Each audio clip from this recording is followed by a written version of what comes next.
let's just talk about just in the last, I don't know, 30 years of the black community in Portland, and as far as working together, um, what are some of the good things you might have seen coming up? What are some of the things you wish would have been a little bit better? Um, let's talk about that because it's and the reason why I'm asking is because I moving from Oakland.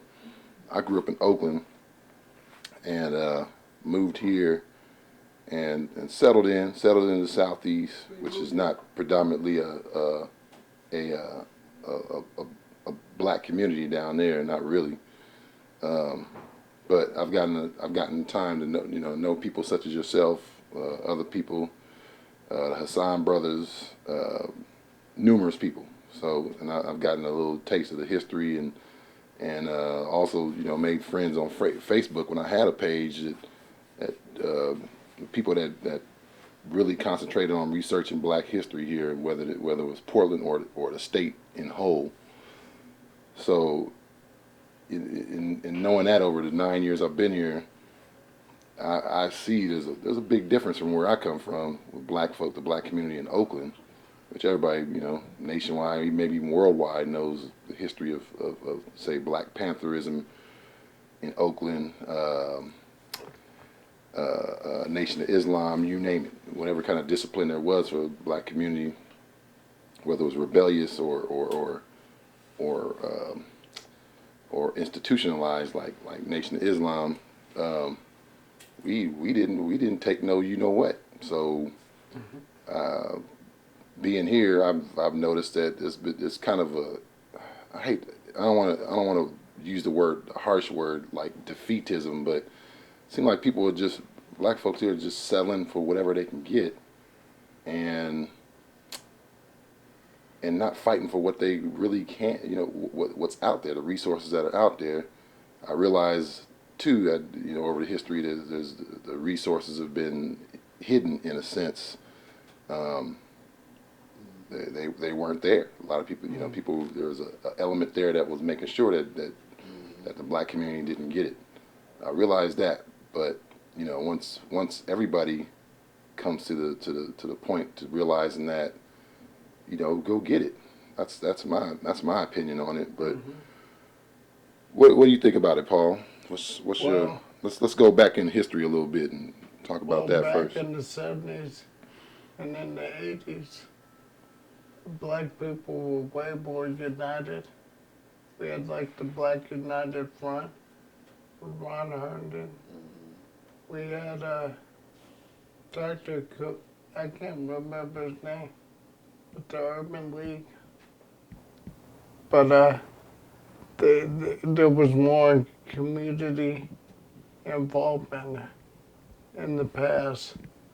But after the 80s into the 90s, black people just stopped being politically active Hmm. and people were more out for themselves. And then in the past, when things were more pressed, we had no choice but to stick together and do stuff together. But now that black people are so free, they ain't got no time to associate with each other. But that's one of the reasons we haven't been able to get ahead. Because if we don't do it together, not any of us are going anywhere. And people just don't care about communities. But communities are made of families, your friends, your neighbors, knowing each other, looking out for each other. And there was more of that in the past, but now we have no sense of community. So that's the biggest problem that has happened over the years. And until people start caring about each other and looking out for their community and getting involved, it's not going to get better. That's right. Yeah. Where do you think some of that, just from person to person, disconnect in the black community? Where do you think some of that is born out of? I mean, what makes, just in your opinion, what makes people not want to just reach out? Just say somebody has gotten successful at some level. What makes a person not want to reach back and help the next person? What's your opinion on that? To me, they bought the lie.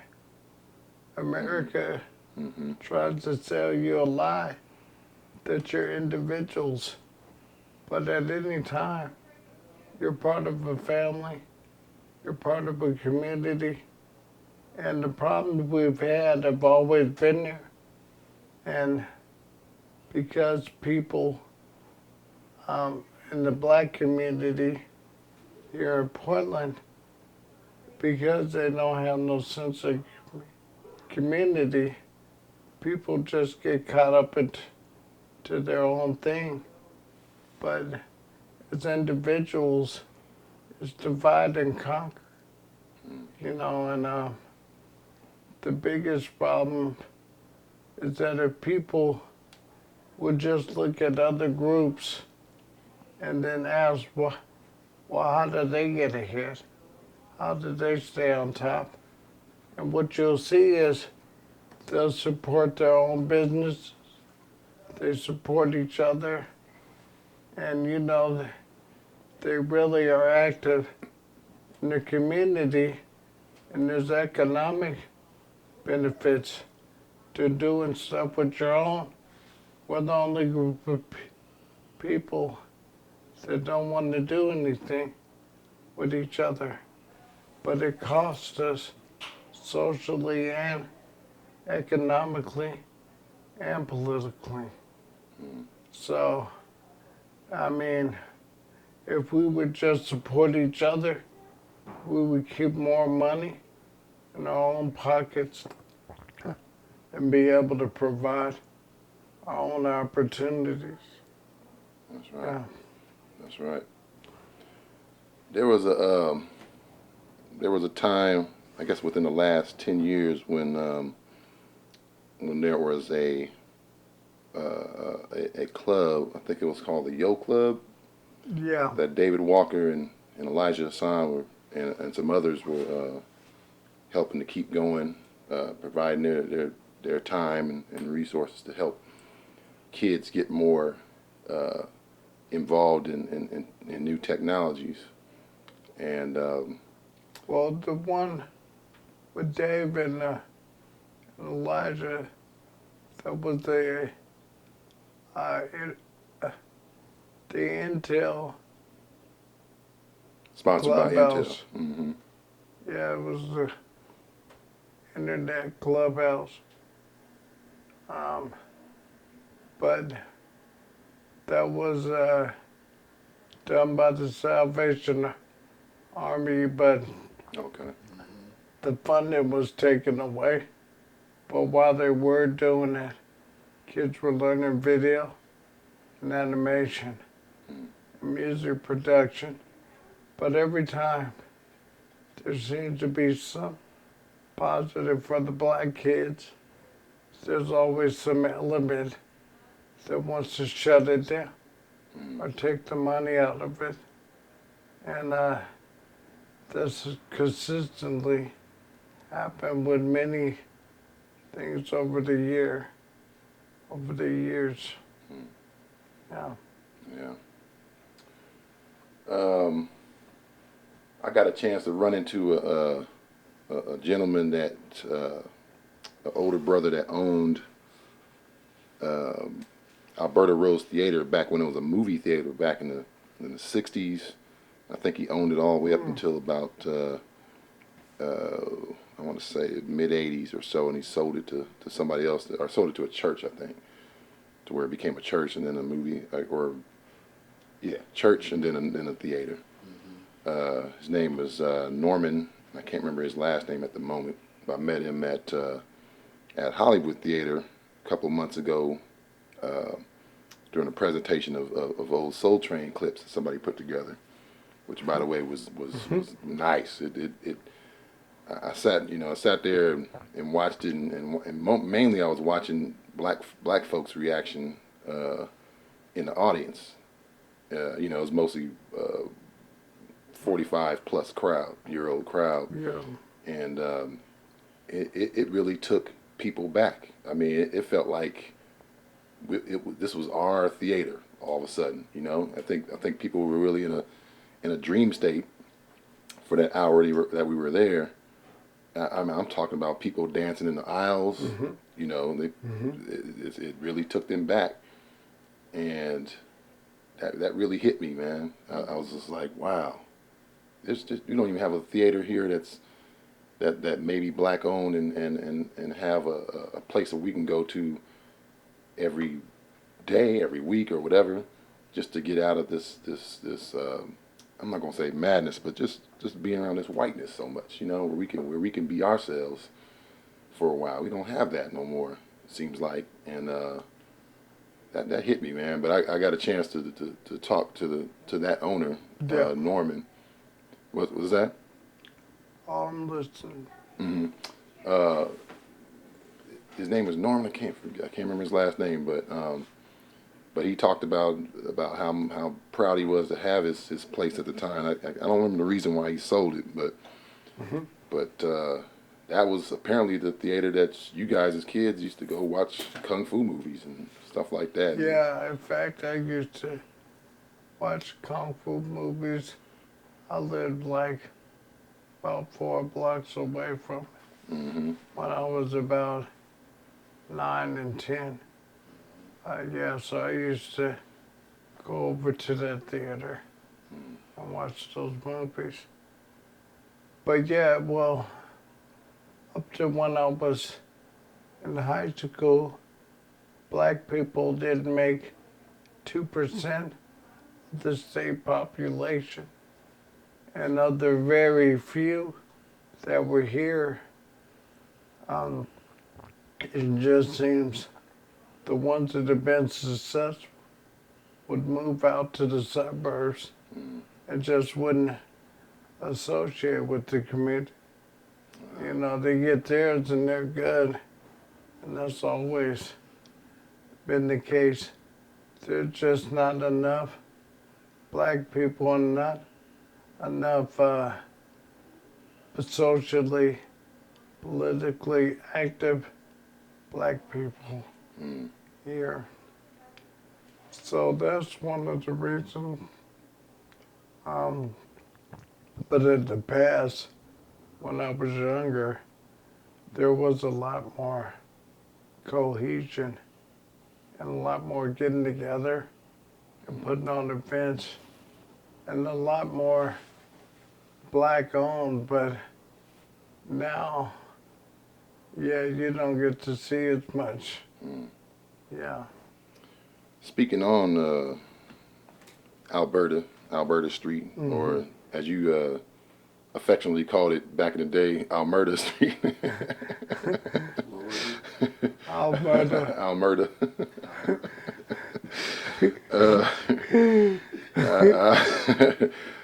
What the history of Alberta Street and what it's become now is a perfect example. And there's other neighborhoods too that's gone through the same transformation. Well, there were a number of black-owned businesses on Alberta and Mississippi. Right. But with the regentrification and the fact that the city and the banks prefer giving loans to people coming from the outside, because they wouldn't give loans to the people in the neighborhoods. So when they started all the regentrification, then hardly any of those businesses are black owned. In fact, there might be a barber shop and maybe one rib joint. But all those new businesses on Alberta are just all white. And Mississippi too. You back in the day, the people you see there now, you would have never seen any of them people. And everything was really black over there. But the only black thing on Mississippi now is that Mesa Masonic Temple. Other than that, Is it one of those it's a Prince? complete wash. Is it one of those Prince Albert Masonics? Or well, not? Is it Prince Yeah, Albert? Something like that. Noble Black Jew Masonic. Ali. Yeah, that's it. Yeah. Well, they're Masons, Freemasons. Yeah. But that's the only black business over there. Yeah, and that's certain people are just favored with the loans. But the whole black community throughout has seen a lot of gentrification. And the food carts first or last Friday and all that stuff. Yeah. But people, for many years, black people would try to get loans, but they would always be redlined against. So, just seeing the fruits of not allowing people within the community to thrive and only helping people from the outside. And all that is a result of that. Yeah. Let me get some water.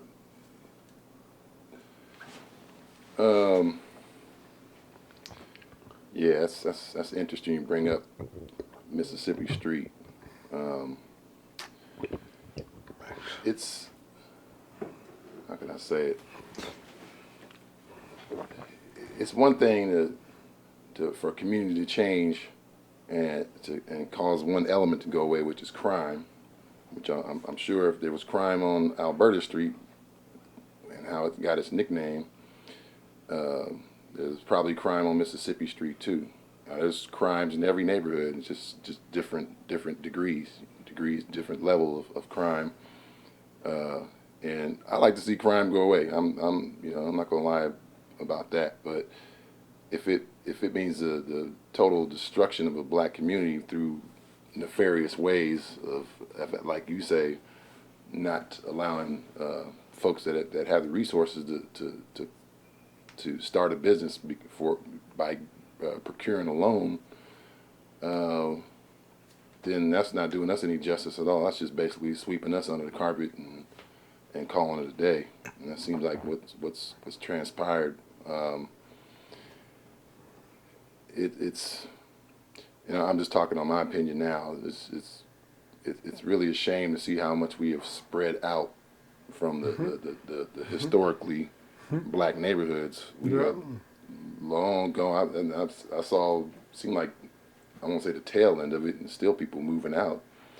But, I saw it firsthand when I started showing up at Portland Community Media and helping out with Pastor Mary Overstreet's crew, who Pastor Mary Overstreet does a lot in the community for a lot of years now. And but I noticed a lot of her crew for her studio show started disappearing. And I was like, what happened to such and such and such and such? Well, they all moved out to Gresham. They couldn't stay at their place anymore over here on Albina or somewhere one of the closer in neighborhoods. And so I saw that up front and personal. And at the time, I didn't really understand it because I wasn't doing the research yet of what was going on here. And it seems like just besides the banks not allowing loans to people of color, is also a real estate game going on too over the decades. Oh, yeah. Which came apparently to a close when the Oregonian put people on blast. I guess in the late '70s or so. Yeah. Something like that. And talk about that a little bit about the I guess you call it the economic prison, because there was, you know, a lot of black folks during the 70s on back on into the 40s were all in one, pretty much one of two areas. You know, downtown at the historical Golden West Hotel, if they were working for the Union Station, the railroad over there, or they were over here pretty much in a small area between Holiday Park up to Fremont, and from a little part of Irvington neighborhood over to I want to say Williams, which was, you know, Williams and Russell was the center of it all. So talk about that a little bit, about what you know about the real estate games that was being played. You know? Well, Portland is the city with us, but never has been a city for us. And back out towards Delta Park, that used to be Vanport. Mm-hmm. There were a lot of black people out there, but that got flooded. And then where the Memorial Coliseum is, there were black people that lived there, but the city allowed those areas that the blacks lived in to become condemned, Mm-hmm.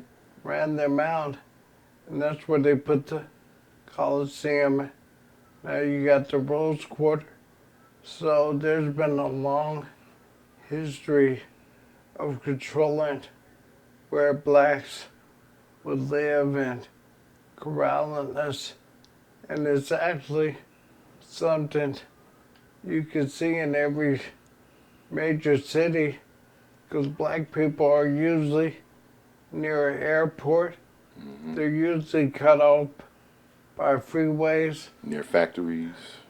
and it's not an accident. Mm-hmm. And then the latest thing has been the gentrification.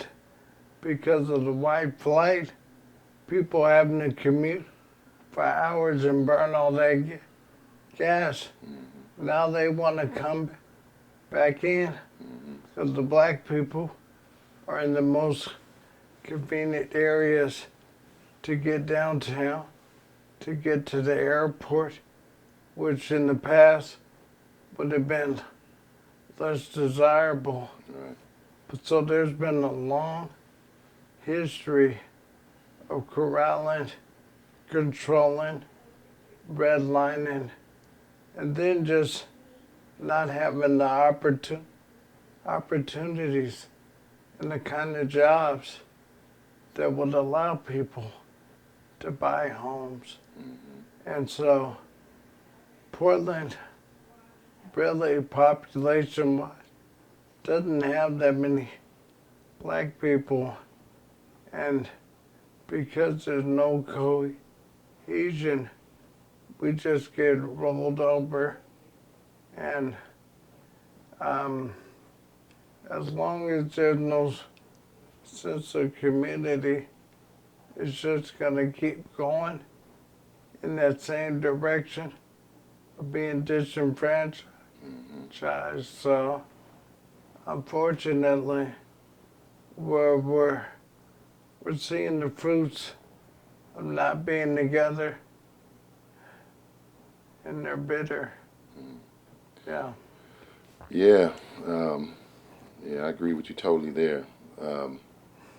There's got to be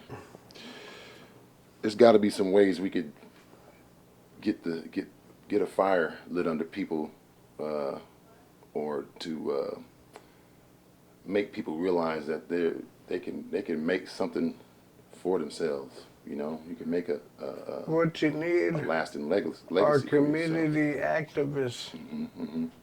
that provide community activity Mm-hmm. and opportunities for neighbors to get to know each other, families to get to know each other, Mm-hmm. students who are trying to do something to get to know each other. But without that activism, there won't be nothing. Because corporatism and capitalism, all they do is lay communities to waste. and smother all the opportunities. People have to be active, and they got to look out for their neighborhoods, for each other, for their communities and their schools. And just ignoring the schools, ignoring the communities, and not educating our kids, because we got to give them that history that they haven't gotten. Otherwise, they'll be doomed to live out the same thing over and over. We need to learn from the lessons of the past so the past doesn't become your future. Yeah. We have to start young with these kids that we're trying to reach. I mean, really young now, and stay on them And they all have the to way. be encouraged to read, period. Yep. Gotta have them reading, and then while they're going to school, gotta watch how they're doing their math. And the minute it looks like they're slipping in math, if you gotta get a tutor, if they gotta take the class over summer school, whatever it takes, stay on them on that math, because a lot of black kids, by the time they leave the eighth grade, they might have did okay in math. But once they get to high school, if they fall behind in math, then what happens is a snowball effect where they don't do well in math, therefore they don't do good in science, and then they internalize that and they don't do well in school. And when you come out of high school, you should be opening doors. But what happens if the ball gets dropped with math, then they're closing doors before they even graduate. So monitor their performance in math is a good way to gauge where they are as a student and when to really get involved, and also to keep them reading. Yeah, I know what you're alluding to, because the tech industry, scientific community is going to be not the only, but one of the more burgeoning industries, still providing proper employment for a lot of people, and we need to be a part of that.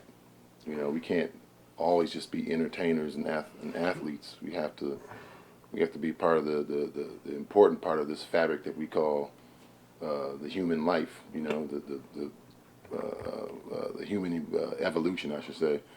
And the irony of that is we come from where math and science That's right. comes from. So, yeah, I mean, we have to teach our own history to our own kids, because nobody else is, and that's our job. We're responsible for that. We can't expect anybody else to care for our kids. We have to care. And if we don't do nothing else, if we care for our kids, then that's how you cradle and protect your future. And remember that children aren't a nuisance. They're your legacy, and everything that can be said about you will be how you treat the people you care about and your children, because that is your legacy. So black people have to learn to value and build legacies, because that's what we're missing in our communities. Yeah. All right. Well, as we wrap this up, this last minute. And just for the record, um, some people might recognize me. My name is Paul West, but in the last year, I got diagnosed with ALS, which stands for amyotrophic lateral sclerosis, and basically the nerves in my body are dying, and it's a progressive terminal illness where you lose your mobility, your ability to function, and eventually stop being able to breathe. And so I've been dealing with that quite intensely in the last year. So that's kind of affected a lot of things I had planned. I was halfway through graduate school. I was getting straight A's, but the illness is so strong, it's curtailed a lot of things I was hoping to do in terms of volunteering for the community and working in the field of education. And that's what I would have done. But now I'm dealing with this. But it's important for everybody else. Without educated communities, the communities will not prosper. And it all comes down to one thing. Is it about corporation or is it about communities? It's communalism versus corporatism. And so the real battle, you live in a community, not in a corporation. Corporations, unfortunately, are the enemies of schools, families, and communities. And if we don't care about each other, who will? Are we expecting corporations to care? That's our job. So that would be my final note.